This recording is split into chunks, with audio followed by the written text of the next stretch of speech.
फिर से स्वागत है आपके अपने YouTube चैनल गुरुजी एग्जाम सेंटर पर। तो दोस्तों हम यहाँ पर सामान्य अध्ययन का टेस्ट लगाएंगे जो कि आपकी एग्जाम के लिए सबसे बेस्ट होने वाला है। क्योंकि देखो हमने बहुत बार बताया और हर बार बताते हैं कि हिंदी और रीजनिंग लगभग आती है और आपको सिलेक्शन तक पहुँचाएगी आपकी जीएस। ठीक है, तो हिस्ट्री के साथ स्टार्ट करते हैं। गुड इवनिंग सभी को, नमस्कार सभी को, जय हिंद। बचे हुए दिनों में खून पसीना एक कर दीजिए, क्योंकि अगर अभी तक आपने नहीं मेहनत किया है तो अभी भी आपके पास समय है और थोड़ा सा मेहनत कर लीजिए। ठीक है, तो चलिए स्टार्ट करते हैं। काफ़ी लोग जुड़ चुके हैं, चलो स्टार्ट किया जाए। लाइक शेयर कर दीजिएगा सभी लोग। ठीक है, चलिए जय हिंद सभी को, नमस्कार। चलो पढ़ाई पर फोकस करें। कोई भी आपको अगर डाउट हो तो आप लोग लास्ट में बात करिएगा। ठीक है, चलिए यहाँ पर देखो दिया गया है निम्नलिखित अभिलेखों में से उनसे संबंधित शासकों द्वारा सुमेलित करना है। देखो टेस्ट पेपर आपका काफी बड़ा होता है, आप खुद समझदार हैं कि 60 प्रश्न आपके होते हैं। अगर हम बातों पर लगे रहेंगे तो फिर टेस्ट पेपर आपको पूरा कैसे सॉल्व होगा, है कि नहीं। आप लोग समझदार हैं और सीरियस होइए एग्जाम के समय। चलिए तो पहले प्रश्न का जवाब दीजिए। सूची फर्स्ट है और आपका सूची सेकंड है। कह रहा है यहाँ पर हाथी गुम्फा अभिलेख, ये जो आपका संबंधित है किससे संबंधित है? हाथी गुम्फा। याद रखिए ये संबंधित आपके खारवेल से है। किससे है? आपके खारवेल से है। इसका मतलब है कि आपका यही आपका ए आपका हो जाएगा 1 नंबर। प्रयाग प्रशस्त अभिलेख है, ये किससे संबंधित है? ये आपके समुद्रगुप्त से। किससे है? समुद्रगुप्त से संबंधित है, इसका आपको थर्ड हो जाएगा। एहोल अभिलेख का जो संबंध है वो किससे है? तो पुलकेशन द्वितीय से संबंधित है। पुलकेशन द्वितीय को आप जानते होंगे, ठीक है ना, जो आपके हर्षवर्धन को नर्मदा नदी के तट पर हराया था, है ना। तो यहाँ पर इसका आपका 2 हो जाएगा। और भीतरी तथा जूनागढ़ का अभिलेख जो आपका है वो किससे है? तो इसका जो संबंध हो जाएगा आपके स्कंदगुप्त से हो जाएगा। इसका बनेगा आपका 4 नंबर। 1 3 2 4 आपके पास ऑप्शन आ गए हैं। 1 3 2 4 देखते हैं कोई ऑप्शन मिल रहा हो तो। 1 3 2 4 कहां पर? 1 3 2 4, जी हाँ ऑप्शन आपका पहला ही आपको मिल चुका है। 1 3 2 4 आपका जवाब राइट हो जाएगा। ठीक है, क्लियर है। चलिए आगे बढ़ते हैं। निम्नलिखित में से किसके शासनकाल में चंगेज खां के नेतृत्व में मंगोलों ने भारत पर आक्रमण किया था? चलिए जवाब बिल्कुल आना चाहिए, प्यारा सा जवाब है और बहुत ही अच्छा आपका जवाब है। चलिए यहाँ पर इल्तुतमिश आ रहा है, जवाब बिल्कुल सही है। याद रखिए इसका राइट आंसर आपका बनेगा सी नंबर। इल्तुतमिश के समय, किसके समय? तो इल्तुतमिश के समय आपके चंगेज खान ने यहाँ पर किया था। इसका जवाब कौन सा हो जाएगा भाई? ऑप्शन आपका हो जाएगा ए नंबर। इल्तुतमिश के समय चंगेज खान के नेतृत्व में मंगोलों ने भारत पर आपका आक्रमण किया था, है ना। मंगवर्णी का पीछा करते हुए आपका आया था ना। तो जवाब हो जाएगा कौन सा? यहाँ पर सी हो जाएगा। कब आया था? तो यहाँ पर याद रखिए ये आपका आया था 1221 में। ठीक है, 1221 में। हिस्ट्री की क्लास, हिस्ट्री क्लास आपको कल शायद आपको दे देंगे। ठीक है, कुछ क्लास आपकी हिस्ट्री की बाकी रह गई हैं तो उसको हम आपको दे देंगे, हिस्ट्री भी आपको कंप्लीट करा देंगे। ठीक है, चलिए यहाँ पर जवाब दीजिए। आपका जवाब दिया गया 83 नंबर में। ब्रिटिश ईस्ट इंडिया कंपनी की भारत में प्रथम निर्णायक सैन्य सफलता मानी जाती है। जो कि देख सकते हैं जो ब्रिटिश ईस्ट इंडिया कंपनी थी इसकी भारत में प्रथम निर्णायक जो सैन्य सफलता थी वो आपकी कौन सी होती है? चलिए यहाँ पर जवाब आ रहा है, कह रहे हैं इसका राइट आंसर आपका बनेगा यहाँ पर आपका कौन सा हो जाएगा भाई? बक्सर का युद्ध। बिल्कुल सही है। याद रखिए प्लासी का जो युद्ध था उसमें से कह सकते हैं कि पैर जमाए थे, है ना, लेकिन निर्णायक बोल दिया गया है। और निर्णायक मतलब कह सकते हैं कि इसमें से पूरा का पूरा सत्ता आप समझ गए थे कि नहीं ब्रिटिश ईस्ट इंडिया कंपनी के अधीन हो जाएंगे। और ये युद्ध हुआ था कौन सा? तो आपका बक्सर का युद्ध हुआ था। ऑप्शन यहाँ पर आपका ए हो जाएगा। कब हुआ था? ये हुआ था आपका 1764 में। कब हुआ था? 1764 में आपका हुआ था। ठीक है ना, जवाब बनेगा ए नंबर आपका हो जाएगा। ठीक है, और इस समय जो आपके थे हेक्टर मुनरो, है ना, हेक्टर मुनरो के आपके सकते हैं ये समय नेतृत्व किया था इस युद्ध में। ठीक है, चलिए आगे बढ़ते हैं। प्रश्न आपसे अगला पूछा गया है, वर्ष 1942 में स्थापित भारतीय राष्ट्रीय सेना अर्थात आईएनए का प्रथम सेनापति कौन था? चलिए आईएमपी क्वेश्चन आपके हैं और काफी अच्छे आपके प्रश्न हैं, रेगुलर रहिए और अच्छे से रिवीजन करिए। ठीक है, चलिए 84 का जवाब यहाँ पर आ रहा है। कह रहे हैं इसके प्रथम सेनापति थे आपके कैप्टन मोहन सिंह। बिल्कुल जवाब आया है यहाँ पर आपका ये नंबर। कौन थे आपके? कैप्टन मोहन थे, कैप्टन मोहन थे। इन्होंने क्या किया था? मलेशिया, है ना, कह सकते हैं मलेशिया की स्थापना की थी। और 25 अगस्त 1943 को नेताजी ने सिंगापुर में आईएनए का यहाँ पर नाम बदलकर आजाद हिंद फौज रखा था, है ना। तो इसका मतलब है कि स्टार्टिंग जो हुई है वो किससे हुई है? तो आपके ऑप्शन ए कैप्टन मोहन से शुरू हुई है ना। बाद में इसका नाम जो बदले थे वो बदला था आपके सुभाष चंद्र बोस ने। इस कारण से इसका जो राइट आंसर आपका बनेगा वो बनेगा आपका ए नंबर। कंफ्यूज मत होइए, ये प्रश्न कभी कभी दिक्कत कर देता है। चलिए तारे में सुपरनोवा विस्फोट क्या कारण है? तारे में सुपरनोवा विस्फोट का कारण क्या होता है? तो कह सकते हैं सुपरनोवा आपने सुना भी होगा, नहीं सुना है तो आज यहाँ पर देख सकते हैं क्या होता है। यहाँ पर हो जाएगा कि गुरुत्वाकर्षण के कारण तारे की मध्यवर्ती परत का केंद्र में ध्वस्त होना। मतलब कोई भी अगर तारा होता है, क्या होता है, पूरी तरीके से ध्वस्त हो जाता है, बिखर जाता है, वही होता है सुपरनोवा होता है, मतलब विस्फोटित तारा होता है। ठीक है ना, जवाब यहाँ पर आपका ए हो जाएगा। आगे बढ़ते हैं, प्रश्न आपसे अगला है, अत्यधिक प्रबल उष्णकटिबंधीय चक्रवात टार्नेडो कहाँ उठते हैं?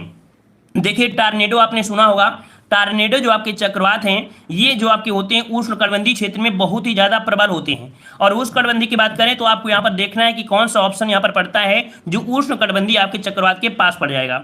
यहाँ पर 86 का जवाब बनेगा ए नंबर, ये आपके कैरेबियाई सागर में, कहाँ पर है, ऑप्शन बनेगा ए नंबर आपके कैरेबियाई सागर में आपका पड़ता है। मुख्य रूप से देखा जाए संयुक्त राज्य अमेरिका, है ना, मुख्य रूप से देखा जाए तो कहाँ पर, तो आपके संयुक्त राज्य अमेरिका में आपको ये देखने को मिलता है। ठीक है ना, और देखा जाए तो उत्पन्न कहाँ होता है, उत्पन्न होता है आपके कहाँ से, तो आपके ऑस्ट्रेलिया से उत्पन्न होता है। ठीक है ना, याद रहेगा। चलिए आगे आते हैं, प्रश्न आपसे अगला पूछा गया है कि विश्व का तीसरा एवं भारत का दूसरा सबसे ऊंचा शिखर निम्नलिखित में से कौन सा है? देखिए विश्व का तीसरा, भारत का दूसरा सबसे ऊंचा शिखर निम्नलिखित में से कौन सा है? बहुत ही प्यारा आपका है, बहुत ही प्यारा प्रश्न आपका है।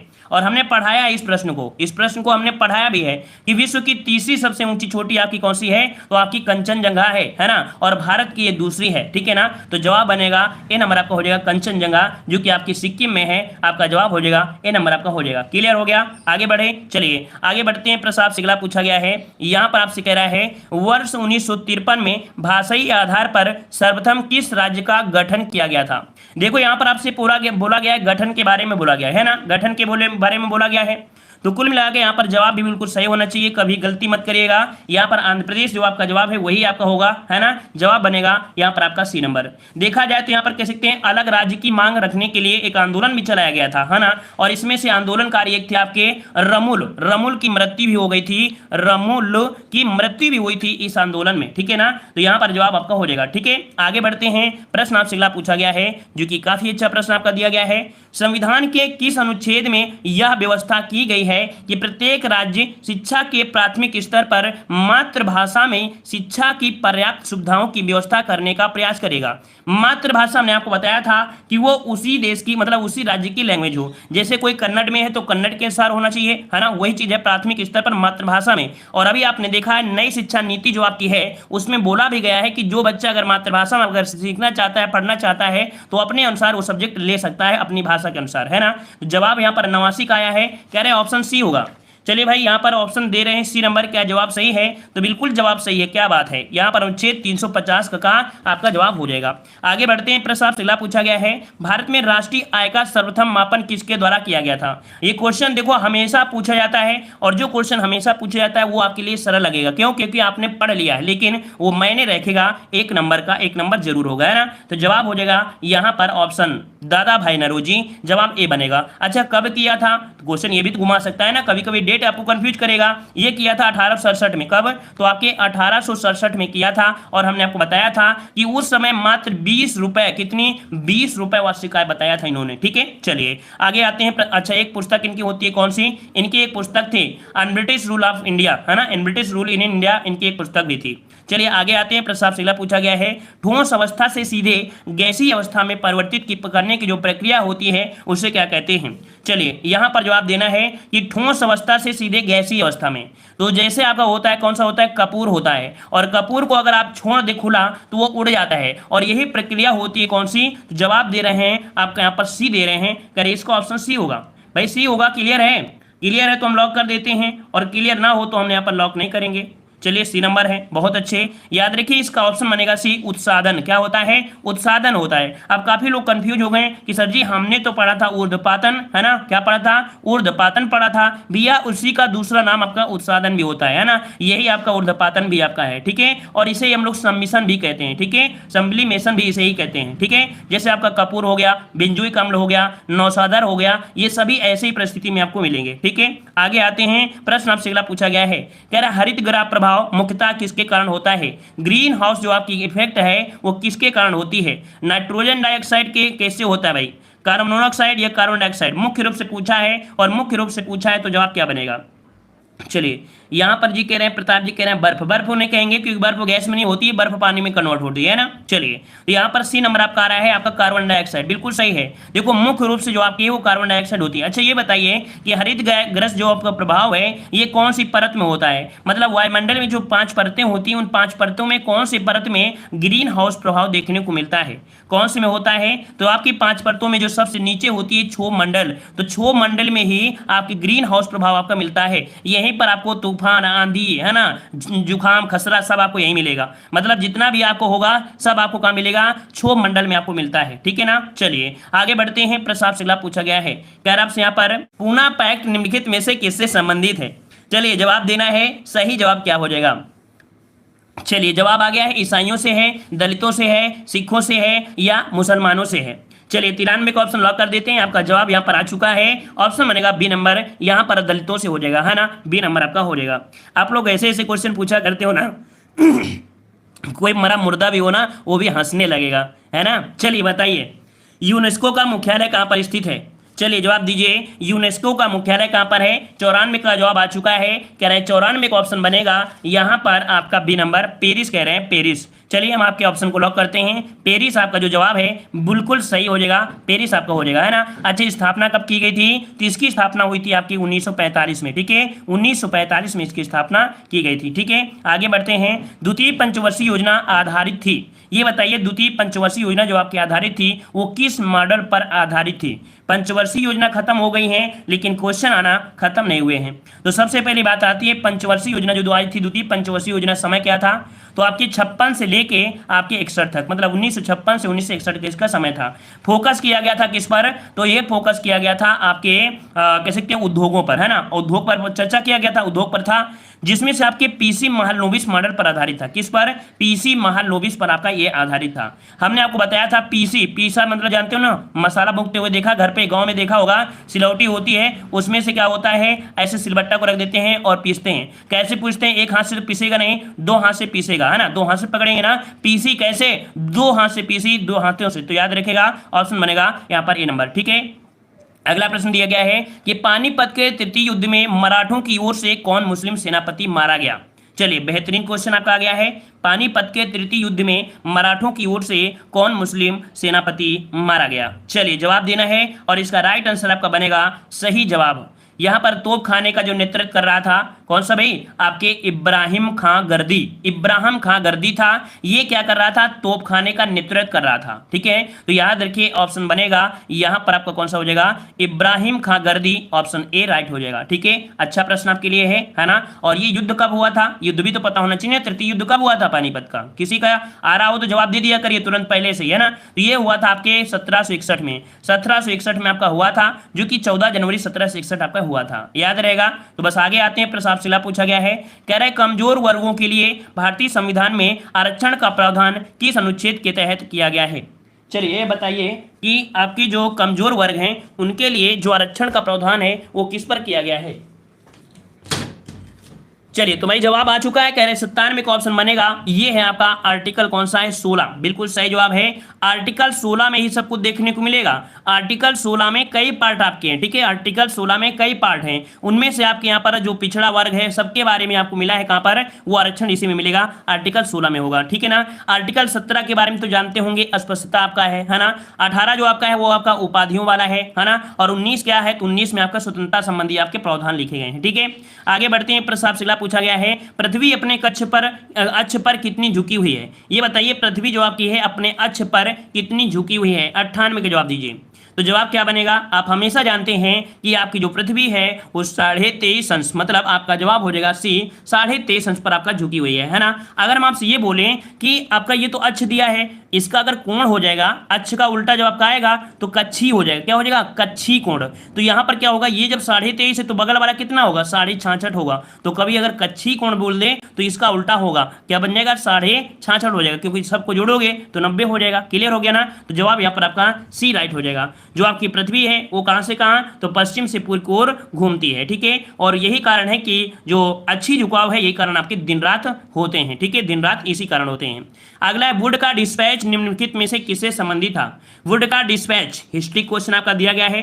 वुड का डिस्पैच आया था ये आपका था 1854 में, ठीक है, 1854 में आया था, जो कि संबंधित था भारतीय शिक्षा का मैग्ना कार्टा इशू कहा गया था ना। ऑप्शन बनेगा ए नंबर, भारतीय शिक्षा का मैग्ना कार्टा जो कहा गया था। वुड का डिस्पैच जो कि आपका आया था 1854 में आपका आया था, ठीक है ना। इसे निर्देश पत्र भी कहा गया था, ठीक है ना। इस योजना के आधार पर देखा जाए तो अखिल भारतीय शिक्षा नियामक पद्धति का शुरुआत यहाँ पर इसी से हुई थी। आगे बढ़ते हैं, राज्यसभा के सदस्यों की अधिकतम संख्या कितनी हो सकती है? राज्यसभा के सदस्यों की अधिकतम संख्या कितनी हो सकती है? यहां पर हम लोग जवाब देंगे, क्या हो जाएगा? तो जवाब यहां पर आ रहा है ऑप्शन, चलिए कुछ लोगों का जवाब तो आ गया है, अधिकतम संख्या पूछा है और अधिकतम जब बोले तो आपका जवाब होना चाहिए बी नंबर, आपकी 250 हो सकती है। कितनी हो सकती है? 250 हो सकती है, जो कि आपका आर्टिकल है कौन सा? आर्टिकल 80 के फर्स्ट के तहत ये आपका बताया गया है, ठीक है ना। 250 हो जाएगा, ठीक है। आगे बढ़ते हैं, 12 सदस्य तो आपको पता है तो आगे बताने नहीं है। अगला दिया है, कांच में से गुजरने पर प्रकाश के किस रंग की चाल सबसे कम होती है? कांच में से गुजरने पर प्रकाश के किस रंग की चाल सबसे कम होती है? तो बड़े आसानी से आप बता सकते हो कि अपवर्तनांक बढ़ने के कारण या अपवर्तनांक बढ़ने से प्रकाश की चाल क्या होती है? कम हो जाती है ना। तो यहां पर आप बताइए सबसे जो चाल कम होती है वो आपकी किसकी हो जाएगी? तो हम लोग कहेंगे बैंगनी रंग के प्रकाश की। किसकी? बैंगनी रंग की जो प्रकाश होती है इसकी चाल क्या होती है? आपकी सबसे कम हो जाती है, ठीक है ना। और यहाँ पर कह सकते हैं कि आगे बढ़े, क्लियर हो गया। 101 ऑप्शन आपका बी हो जाएगा। अगला प्रश्न आपसे दिया गया है, कृषि के क्षेत्र से संबंधित पुरस्कार कौन सा है? कृषि के क्षेत्र से संबंधित पुरस्कार दिया है, जवाब क्या बनेगा? जवाब यहां पर आपका बनेगा ऑप्शन आपका सी, ये है आपका बोरलाग पुरस्कार। क्या है आपका? बोरलाग पुरस्कार है। बोरलाग पुरस्कार है जिसका संबंध है कृषि क्षेत्र से है ना। विशेष योगदान देते हैं तो उन्हें बोरलाग पुरस्कार दिया जाता है। इसकी शुरुआत हुई थी 1972 ईस्वी में। क्लियर हो गया। तो आगे बढ़ते हैं, प्रश्न आपसे अगला है, स्कर्वी रोग किस विटामिन की कमी के कारण होता है? अब ये प्रश्न भी आपको सरल लग रहा है, लेकिन ऐसा कोई आपका एग्जाम नहीं होता है जहां पर ये प्रश्न ना दिया जाए, है ना। तो याद रखिए, स्कर्वी रोग का जो होता है, जैसे आपका होता है ना हाई स्कूल में होता है, हाई स्कूल में जो चैप्टर होता है वो फिक्स होता है, आएगा तो आएगा। अब उसे चाहे आप रट लीजिए और चाहे न रट लीजिए, आपके लिए रट लेंगे तो सरल हो जाएगा, नहीं रटोगे तो कठिन हो जाएगा, है ना। ऐसे ये भी क्वेश्चन होता है। तो स्कर्वी रोग किस विटामिन कमी से? तो यहाँ पर सी नंबर आपका जवाब हो जाएगा, सी नंबर आपका हो जाएगा, ठीक है ना।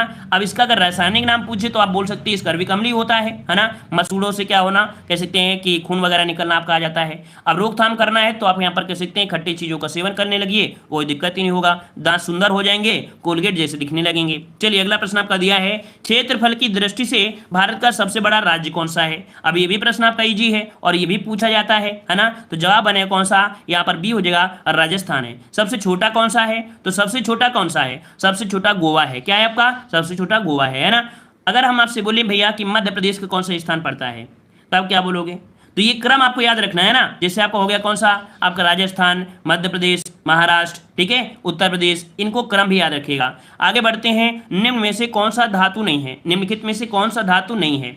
तो देखो यहाँ पर दिया है मरकरी जो कि आपकी धातु है, आयरन भी क्या है? धातु ही है, कॉपर क्या है? धातु ही है ना। लेकिन जो आपका सल्फर दिया है, सल्फर, ये सल्फर आपकी धातु नहीं है, ये आपका अधातु है ना। जो कि संयुक्त अवस्था में धातुओं के साथ आपके जो सल्फाइड आपके होते हैं उन्हीं के रूप में, सल्फेट के रूप में आपकी पाई जाती है ना। तो जवाब बन जाए कौन सा? B number. जैसे आपने सुना होगा कि प्याज होता है, प्याज, प्याज में जो आपका होता है ना कड़वाहट होता है ना, आंखों में जो जलन करता है, वो सल्फर के कारण ही आपका होता है। आगे बढ़ते हैं, प्रश्न आपसे अगला है, ऋग्वेद में किस नदी का उल्लेख नहीं किया गया है? ऋग्वेद में किस नदी का उल्लेख नहीं किया गया है? यहाँ पर याद रखिएगा कि आपकी यमुना नदी है, रावी नदी है, गंगा नदी है और आपकी सरस्वती नदी।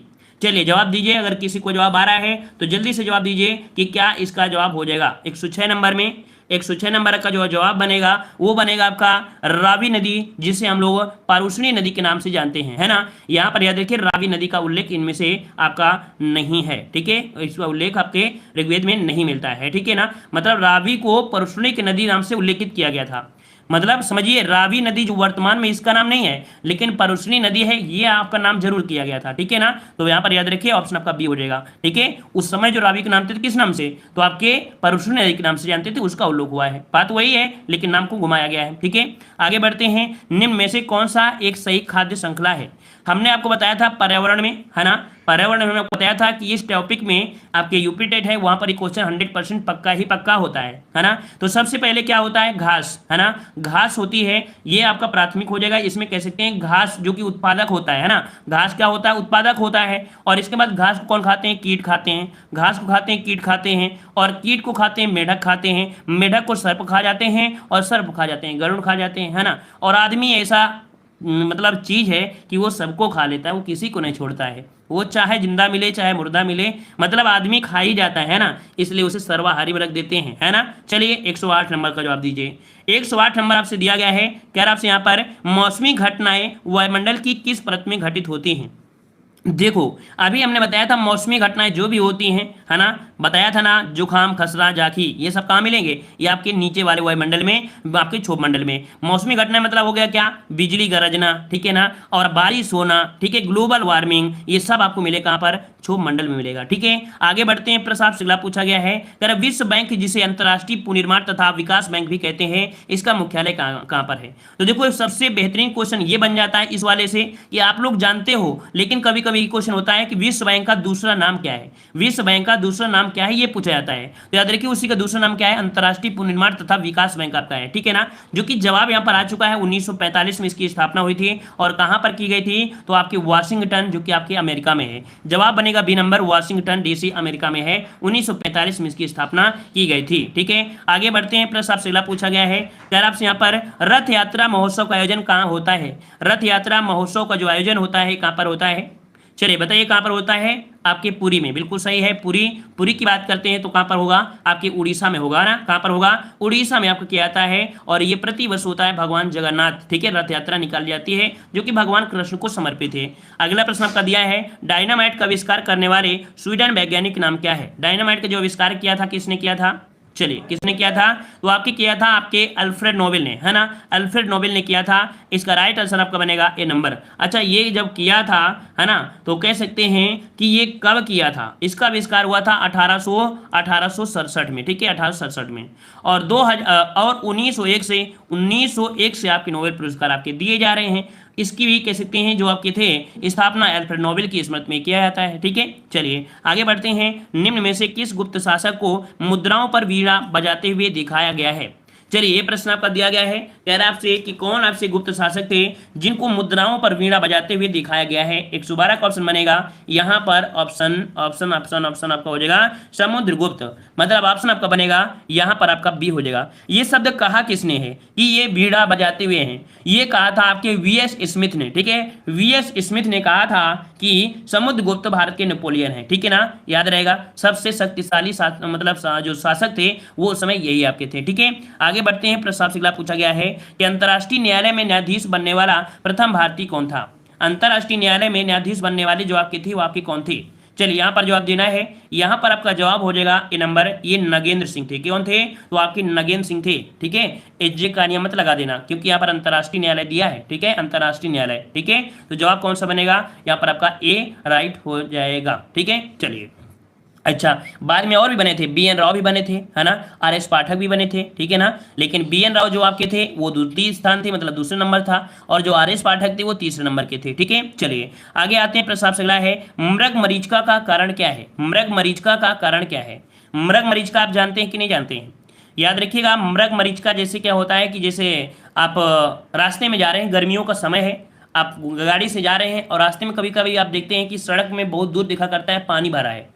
ऐसा होता है ना, कभी अभी आपने प्रतीत किया हो कि रास्ते में जा रहे हैं और आपको आगे आपको लगेगा कि लगता है पानी भरा हुआ है ना, लेकिन होता नहीं है, ऐसा होता नहीं है ना। ये आपका हो जाएगा। राजस्थान में जब ऐसी जगह जाओगे तो कभी कभी पेड़ ऐसे उल्टा आपको दिखेंगे, कभी नाव भी उल्टा आपको दिखा करती है, वो सब चीजें होती हैं इसी की वजह से। ठीक है ना, जो कि प्रकाश का पूर्ण आंतरिक परावर्तन होता है ना। जवाब यहाँ पर आपका भी राइट हो जाएगा। ठीक है ना, चलिए आगे आते हैं। प्रश्न आपसे अगला पूछा गया है, राष्ट्रपति को किस अनुच्छेद के अंतर्गत यह अधिकार प्राप्त है कि वह वित्तीय आपातकाल लागू कर सके।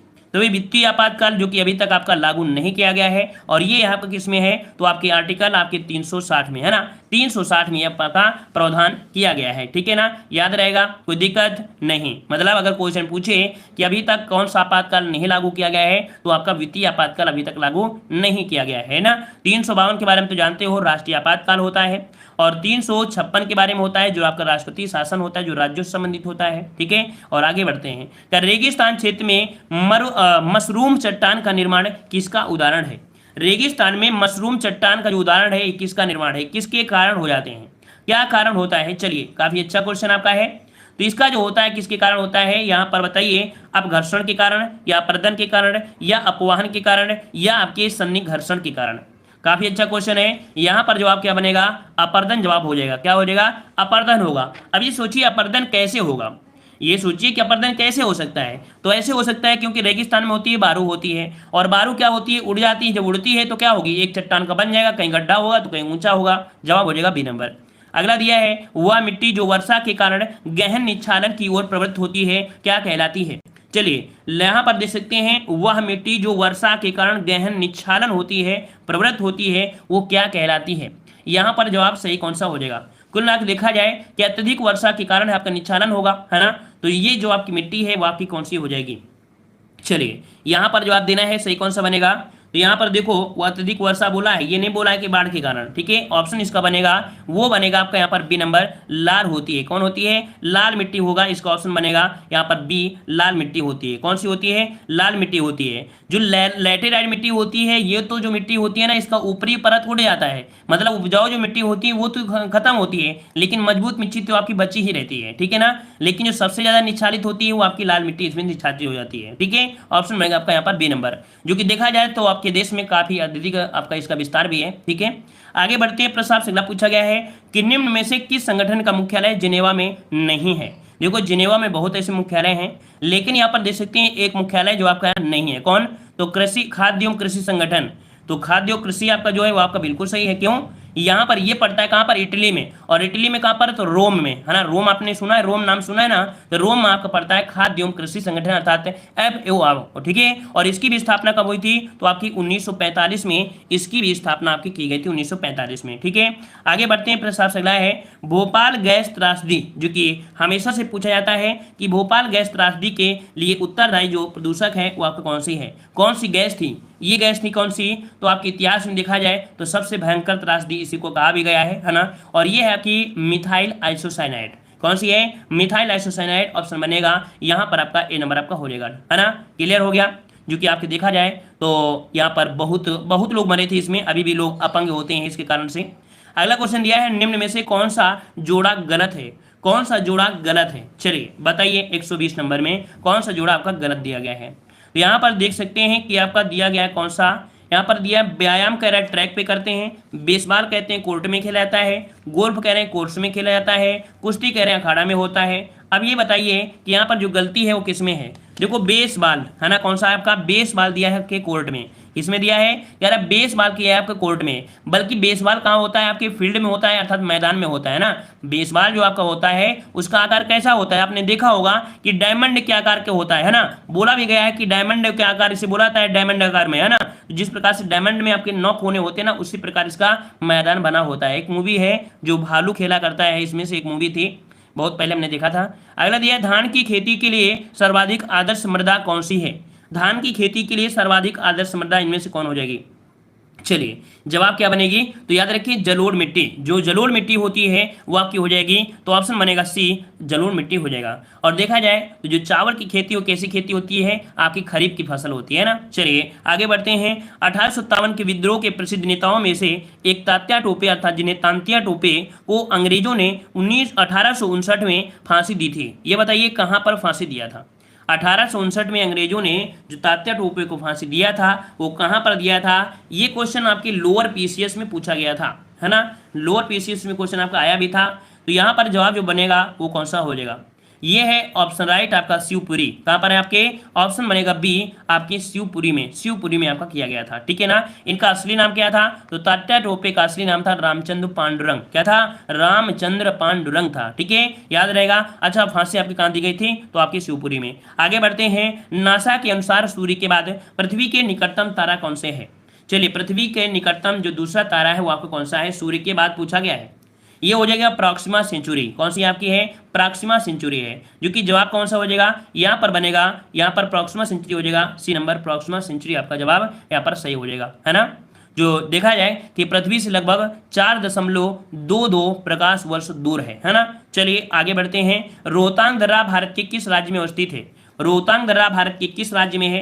रोहतांग दर्रा आपकी हिमाचल प्रदेश में है ना। ऑप्शन आपका ए हो जाएगा, आपकी हिमाचल प्रदेश में आपका स्थित है ना। यहीं पर एक दर्रा और भी है आपका, लाहौस और स्पीति घाटियों के पास में आपका मिलाती है। ठीक है, आगे बढ़ते हैं। निम्नलिखित राज्यों में से किस राज्य से उत्तर प्रदेश की सीमा नहीं लगती है? उत्तर प्रदेश की सीमा नहीं लगती है। यूपी जीके की बेहतरीन क्लासें दी गई हैं, नहीं देखा है तो प्लेलिस्ट में देख सकते हैं। 50 से ज़्यादा पार्ट होंगे और उसमें से मास्टर क्लासें भी होंगी। प्रीवियस ईयर क्वेश्चन भी आपके हैं, एक्सपेक्टेड क्वेश्चन भी आपके हैं, थ्योरी भी है। पूरी तरीके से यूपी जीके आपकी कंप्लीट है। ठीक है ना, कुछ अभी कंप्लीट नहीं है, वो आपकी कंप्लीट हो रही है। ठीक है, चलिए 125 का जवाब जो बनेगा वो आपका कौन सा हो जाएगा? यहाँ पर जवाब आ गया है, देखो राजस्थान के साथ आपकी है, फिर कह रहा पंजाब के साथ, फिर कह रहा हरियाणा के साथ।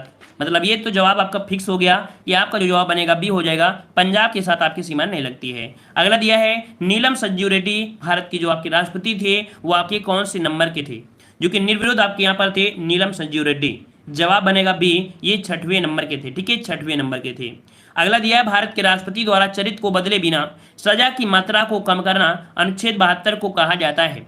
इस प्रश्न को इसी प्रकार से, मतलब इसी लैंग्वेज में हमने आपको बताया भी था कि भारत के राष्ट्रपति द्वारा चरित्र को बदले बिना सजा की मात्रा को कम करना अनुच्छेद 72 को कहा जाता है। यही सेम टू सेम यही लैंग्वेज में हमने यहाँ पर क्वेश्चन कराया है। जिन लोगों ने पढ़ा होगा पॉलिटी की, जो हमने 3 आपको लेक्चर दिए हैं, उनमें क्वेश्चन आपको मिल जाएंगे। ठीक है ना, तो जवाब हो जाएगा यहाँ पर कौन सा?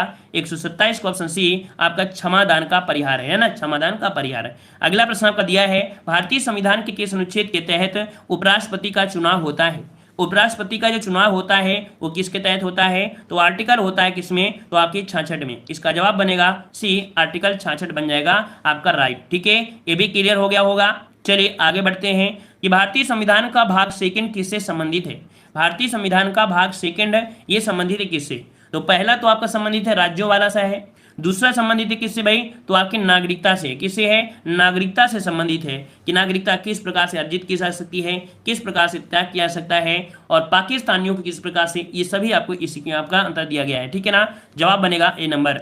अगला दिया गया है कि कौन सी अनुसूची के तहत अनुसूचित क्षेत्रों और अनुसूचित जनजातियों के प्रशासन और नियंत्रण के लिए प्रावधान किए गए हैं? जो आपके अनुसूचित क्षेत्र हैं, अनुसूचित जातियां हैं, उनके प्रशासन के बारे में, उनके नियंत्रण के बारे में जो प्रावधान किया गया है वो किया गया है 5वीं अनुसूची में। किसमें? 5वीं अनुसूची में किया गया है, बी नंबर। ठीक है, अगला दिया है पंचायती राज को पहली बार 2 अक्टूबर 1959 को किस जिले में पेश किया गया था? ये किया गया था राजस्थान के नागौर में, और इस प्रश्न को भी इसी लैंग्वेज में ही हमने आपको बताया है ना। चलिए अगला प्रश्न आपका दिया है, तो आपका जवाब हो जाएगा यहाँ पर निम्न से कौन सा वेब ब्राउजर नहीं है? वेब ब्राउजर नहीं है तो यहाँ पर जो गूगल है ना, ये वेब ब्राउजर इसमें से आपका नहीं है। तो जवाब क्या बनेगा? 132 का ऑप्शन बनेगा, ए नंबर आपका हो जाएगा। ठीक है, 132 का ऑप्शन कौन सा हो जाएगा? यहाँ पर आपका ए नंबर आपका हो जाएगा। ठीक है, यह जो आपका सर्च इंजन है, क्या है भाई? गूगल क्या करता है? सर्च ही तो करता है ना, इंटरनेट का उपयोग द्वारा के तो होता है किसी भी चीज के बारे में जानकारी करना। ठीक है ना, तो कुल मिला के देखा जाए तो यहाँ पर आपका जवाब हो जाएगा। अगला प्रश्न आपका दिया है निम्न में से कौन सा अस्थायी मेमोरी या अस्थिर मेमोरी के रूप में जाना जाता है? कंप्यूटर के हमने यहाँ पर एक मास्टर क्लास दे दिया है, जिन लोगों ने नहीं देखा है तो वे कंप्यूटर का भी देख लीजिएगा, सब क्वेश्चन मिल जाएंगे, और ये भी क्वेश्चन इसी लैंग्वेज में हमने आपको आज ही हमने यहाँ पर बताया है ना। चलिए 133 का जवाब क्या हो जाएगा? तो यहाँ पर आपकी होती है रैम। क्या होती है? रैम, जो कि जवाब कौन सा है आपका? ए हो जाएगा, रैम हो जाएगा। रैम मतलब क्या होता है? रैंडम एक्सेस मेमोरी होती है, कंप्यूटर की मुख्य मेमोरी आपकी होती है। ठीक है ना, तो यहाँ पर जवाब जो 133 का जवाब बनेगा